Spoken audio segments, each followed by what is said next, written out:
साथियों नमस्कार। साथियों आज एक ऐसे टॉपिक के साथ आपके सामने हैं जो प्रायः सबके दिमाग में चलता है, सभी पीसीएस की तैयारी करने वालों के दिमाग में चलता है। आज का टॉपिक है पीसीएस प्री की तैयारी करें या साथ में मेंस भी। साथियों में बड़ा ही कन्फ्यूजन वाला सवाल है और प्रायः हम सभी के दिमाग में चलता रहता है जो हम तैयारी के दौरान होते हैं। तो आज मैं सीधे टॉपिक पर आता हूँ। मित्रों, सिर्फ पीसीएस प्री नए एस्पिरेंट्स के लिए ठीक है जो पहली बार पीसीएस दे रहे हों, जिनका बेसिक अभी वीक है या जिनके पास लिमिटेड टाइम है, उनके लिए ठीक है। लेकिन साथियों, मैं अपने अनुभव के आधार पर आपको बताना चाहूँगा कि जो सबसे स्मार्ट स्ट्रेटजी है, आप फेल भी करेंगे पेपर देने के बाद भी, और आप अनुभवी, कुछ लोग अनुभवी भी होंगे कि स्मार्ट स्ट्रेटजी क्या है कि प्री के टॉपिक को हम मेंस के एंगल से पढ़ें। आज साथियों मैं आपको उदाहरण के माध्यम से भी समझाऊंगा कि मैं कहना क्या चाह रहा हूं। और साथियों मैं यह वीडियो इसी नाते बनाया हूं कि आप थोड़ा सा कॉन्सेप्ट को समझिए कि क्या केवल प्री की तैयारी करनी अच्छी है या साथ में मेंस को भी लेकर के हम चलें। तो साथियों स्मार्ट स्ट्रेटजी में यह है कि प्री के टॉपिक को हम मेंस के एंगल से पढ़ें। जैसे पॉलिटी है, हिस्ट्री है, ज्योग्राफी है, इसमें हम क्या करते हैं कि जैसे फैक्ट्स हम तैयार करते हैं, तो फैक्ट्स हम तैयार किए तो प्री के लेवल का हो गया। लेकिन फैक्ट्स के साथ साथ यदि हम उसकी व्याख्या समझ लिए, एक्सप्लेनेशन समझ लिए, उसके साथ कुछ एग्जाम्पल देख लिए, तो वही चीज़ें हमें मेंस में लिखनी होती हैं। अर्थात यदि प्री को हम मेंस के एंगल से पढ़ें तो एक ही पढ़ाई से हमारे दो काम हो सकते हैं। लेकिन साथियों मैं आपको इससे भी अच्छी स्ट्रेटजी बता रहा हूँ। गोल्डन स्ट्रेटजी जो है वो इससे भी थोड़ा सा अलग है। जैसे मान लीजिए हम आर्टिकल 368 पढ़े। अब आर्टिकल 368 के तहत जैसे हम संविधान संशोधन की प्रक्रिया पढ़े, तो संविधान संशोधन का प्रोसेस जो है वो प्री में हो गया।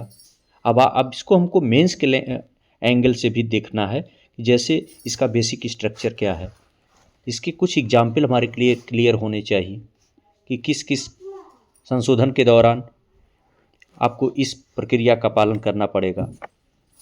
तो साथियों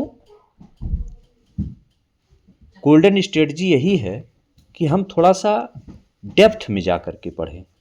अर्थात यह भी कह सकते हैं कि ये फैक्चुअल कोई चीज़ याद कर रहे हैं तो प्री में काम कर जाएगा, लेकिन अगर उसको गहराई से जा कर के समझ लिए तो हमारे मेंस में भी वो काम कर जाएगा।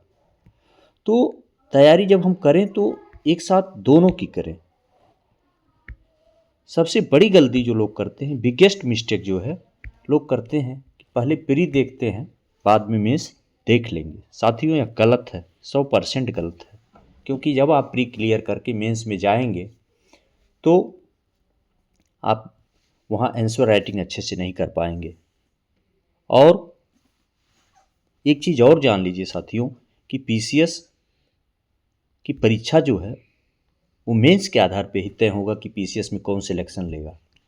प्री तो एक भीड़ को कम करने के लिए प्री को लाया गया है कि इससे भीड़ कम हो जाए और जो सीरियस कैंडिडेट हैं वो मेंस में बैठेंगे। अब उस सीरियस में भी जो अत्यंत ही सीरियस होगा, जो अपने आंसर राइटिंग को वहाँ अच्छे से करेगा, वही सफल होगा। तो आंसर राइटिंग अच्छे से कौन करेगा? जो प्री को मेंस की तरह देखकर पढ़ कर आया है, जो गहराई में पढ़ा है। अर्थात प्री को आप चौड़ाई कह सकते हैं और मेंस को आप किसी चीज़ की गहराई कह सकते हैं। तो साथियों कोई भी टॉपिक पढ़े तो उसको प्री और मेंस साथ में लेकर के चले कि अगर प्री में ऐसा पूछा जा रहा है तो मेंस में इससे क्या क्या क्वेश्चन बन सकते हैं और इसकी पूरी प्रक्रिया क्या हो सकती है। अर्थात एक क्वेश्चन अगर हम तैयार कर रहे हैं तो उसको घुमा फिरा के उसको 5 क्वेश्चन में कैसे तोड़ा जा सकता है, जब इस एंगल से हम पढ़ेंगे तो हमारी ये स्ट्रेटजी जो है बेस्ट स्ट्रेटजी मानी जाएगी। अर्थात सही स्ट्रेटजी क्या है कि प्री और मेंस को एक साथ लेकर के चला जाए। साथियों यह ऐसा टॉपिक था जिस पर अक्सर लोग कंफ्यूज रहते हैं। साथियों, मैंने सोचा कि ऐसे टॉपिक पर आपके साथ विमर्श किया जाए। अगर मेरा वीडियो आपको पसंद आया हो तो आप सब्सक्राइब जरूर करिएगा, लाइक करिएगा, कमेंट भी करिएगा और कमेंट में यह लिखिएगा कि अगला टॉपिक कौन सा ऐसा कन्फ्यूजन है जो आपके दिमाग में चलता है, उस पर वीडियो हम लोग बनाएं। साथियों, अगले नए वीडियो के साथ मैं आप सबके सामने फिर से उपस्थित होऊंगा। तब तक के लिए धन्यवाद।